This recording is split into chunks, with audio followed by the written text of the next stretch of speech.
Okay, now we're getting into a little more crazy stuff. So I have this concept called signals and solvers, right?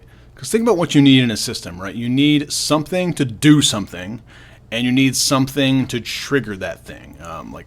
Interactive data tools, to me, are just, they want to be feedback loops, right? Like a recursive feedback loop.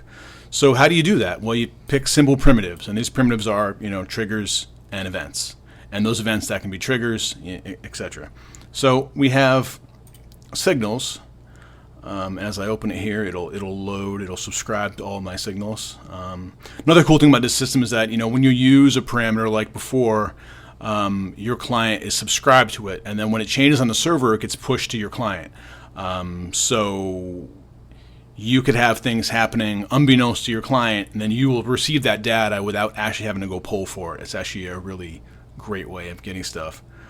So let's see here. We have, if I open this every 30-second signal, we can see also it's defined in Honeysequel, which is, it's a pseudo where clause essentially. If the time is 30 or the time of the seconds is 0, and again, time second is just a reactive parameter. If I were to go over here and say, hey, let's make this box, and then I'm gonna make I'm going to say string, and I'm going to say time second after a second or two. So I'm literally told the server, hey, subscribe me to this parameter and give it to me when it changes. And now I'm subscribed to time second. And that's how everything in the system works, right? There's a server that runs a whole bunch of stuff, queries, flows, data, parameters, triggers made by users, all kinds of stuff. And the clients are essentially just hitching off of those values, right? So this will just keep going, and it can be used for anything. But back to this here. So, and obviously these values are what trigger these signals, right? So this signal is just a compound collection of reactive parameters, right? So time second, if time second equals 30 or time second equals 0, we can say that's pretty much every 30 seconds. And you can see down here, as time ticks by, we can see that it was true here and it was true there. And it's not true at all now. But if I go up here, I can see, that's what that is, and then see it's false, false, and 2 falses in an OR is false. Until 30 seconds go by, and then it's true. Again, a silly thing, but when you get complicated logic, it's really nice to go in and say, hey, what the hell, was that? Here, there's weird parameters being used in this signal.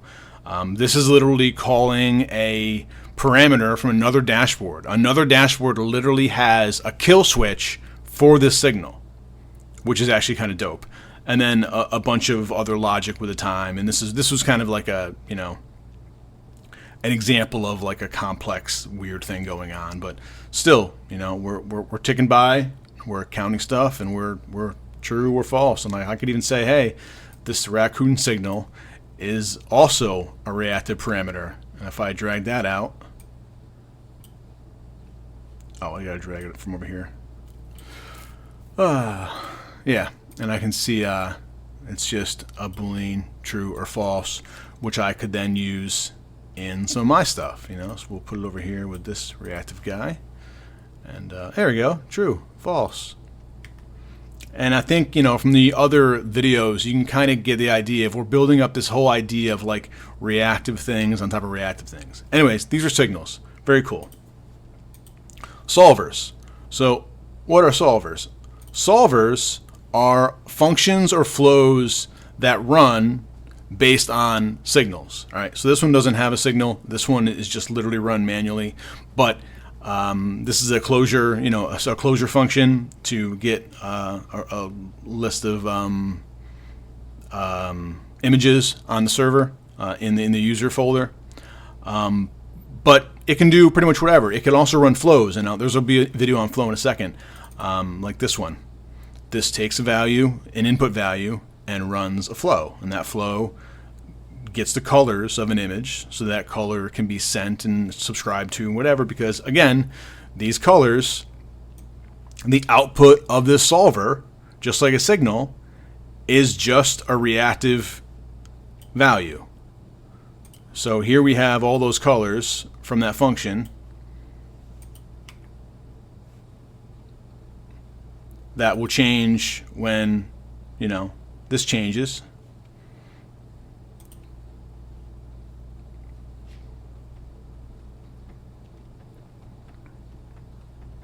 Oh, it didn't change. I'm using the same image. But that being said, what you can do is link these things together. And over here I have a little closure snippet that basically looks in this folder and gets the images. And then it has sequelized that into a nice little thing here.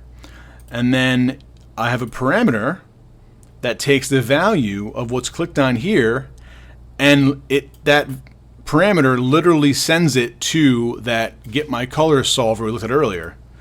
So when I change this value, and this value should be in here as, there it is, new closure sequelized f a file name. Yeah, I'm terrible at naming stuff. I think that was the default name of this. Yeah, new closure sequelized. Yeah, so right here in the parameters. So this is a parameter. This is not on the screen, but it's reactive like the rest of the system. So when this value changes, this will cascade and do what it needs to do. In this case, if I change the image, it'll change the image, it'll run that flow, and it'll change the color scheme also. As you can see, it got a little more blue there. Click on it again, it looks at the color, changes everything.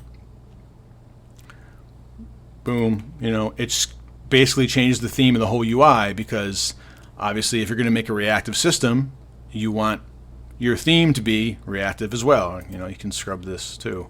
You know, this is my CSS theme for the editor and for the desktop and for the, you know, everything. You know, I wanted this to be as like stylized and as customizable as possible. So, you know, that's kind of what you get.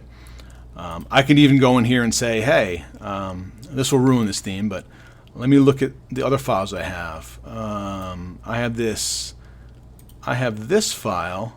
This is a pretty lame theme, but I could just say, hey, keep this, but let me steal the theme. And now I have this, you know, pretty boring purple theme, but hey, you know, it's cool. Let me go to here, like whatever. I can steal this theme.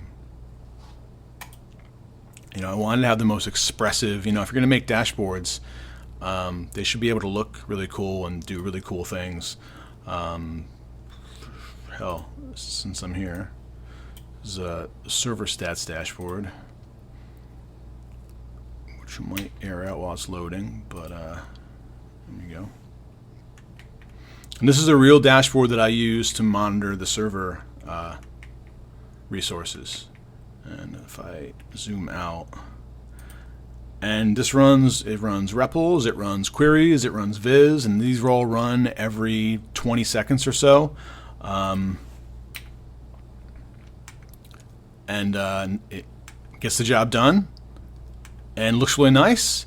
And I don't know, I'll be damned if there's another kind of data board tool out there that gives you this kind of flexibility and freedom.